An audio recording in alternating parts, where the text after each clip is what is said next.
From managing stress at the office to fine-tuning that job search. And tonight, with summer just around the corner, many teens are looking for jobs, or maybe as a parent, you're strongly suggesting your son or daughter find some work. Well, we are here to help. Lynn Isager is our workplace issues expert. Great to have you back with us as always. Thanks, Erica. Okay, what's the job market looking like for teens this summer? You know, the good news is it's fabulous.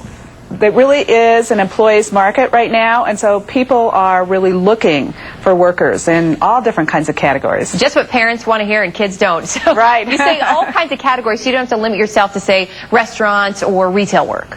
Well, I think that's correct, but there certainly are lots of great jobs in the hospitality industry, and so I don't think that teens should look away from those jobs. You know, I worked my way through college and law school waiting tables, and you learn a lot of skills doing it. That is an understatement. I have to say, I always worked in restaurants too, and actually had a great experience doing it. Yes. What are some of the maybe those jobs out of the norm that maybe kids wouldn't necessarily think of? Well, I think there are all kinds of internship opportunities and all kinds of opportunities to get into or get an experience of a future career. So I think that it's really important to talk to everybody that you know, teachers, parents, relatives, whomever. Let them know what you're interested in and if they have any contacts in that field. Okay, and not only contacts, but in general, even if you don't have a contact, what's the best way? I mean, you know, when we were looking for jobs, Lynn, we just went in and filled out an application. I hear there are now teen-specific websites? There are teen-specific websites, and I think that those are great resources that you can go to. They have lots of listings on them. But I think that the old way of just looking around your town or your city, what seems to be reasonable to you in terms of transportation and all that, and, you know, calling, showing up, doing what it takes. People respond to enthusiasm. They respond to persistence. Enthusiasm and persistence, I imagine, two of the things, too, that will come in handy if you have an interview. What else should teens keep in mind for that important day?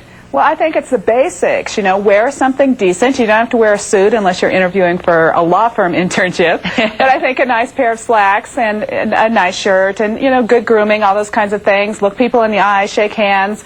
And a thank you note, a personal handwritten thank you note gets a lot of good ideas. A thank you note? I mean, I knew I had to do that when I got out of college and looked for jobs. And I am not downplaying my job at the Fish Tail. It got me through high school and college. I loved it. But I think they would have thought I was a little weird if I sent the restaurant a thank you note at 16. I think that they would love it. I think, you know, the joke always was, or maybe not a joke, but the rumor always was that George Bush and Barbara Bush, the senior George Bush, you know, got his way to the White House one thank you note at a time. And I think it just impresses people a lot. Never hurts. Real quickly, we have about 20 seconds. How do parents get kids motivated who don't want to get out there and find the job?